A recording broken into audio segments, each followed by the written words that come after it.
பொதுவாகவே பணம் அதிகமா நாம செலவு பண்றோம் அப்படின்னும் போது பெரியவங்க சொல்லுவாங்க, பணத்தை ஏன் தண்ணி மாதிரி செலவு பண்ற அப்படின்னு சொல்லுவாங்க. பார்த்து செலவு பண்ணு, தண்ணி மாதிரி செலவு பண்ணாத அப்படின்னு சொல்லுவாங்க. அதாவது இதே அக்ஷய திருதியை நன்னாள்ல தான் பகீரதன் தன்னுடைய தவ வலிமையால் கங்கை நதியை இந்த பூமிக்கு கொண்டு வந்த திருநாள் இந்த அக்ஷய திருதியை திருநாள் அப்படின்னு நாம படிச்சிருக்கோம். தெரியல அப்படின்னா இந்த பதிவின் மூலம் நீங்களும் தெரிஞ்சுக்குங்க, குழந்தைகளுக்கும் சொல்லிக் கொடுங்க. முக்கியமா நாம இப்படி நல்ல விஷயங்கள் நிறைய செய்யும்போது மக்கள் மனசுல நாம இடம் பிடிப்போம் அப்படின்னு சொல்லுவாங்க.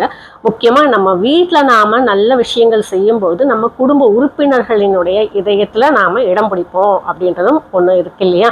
இப்போ நிறைய நல்ல விஷயங்கள் செய்யும்போது கணவன் மனைவியினுடைய இதயத்தை இடம் பிடிக்கிறது, மனைவி கணவரினுடைய இதயத்துல இடம் பிடிக்கிறது, இதெல்லாம் சொல்லுவாங்க இல்லையா?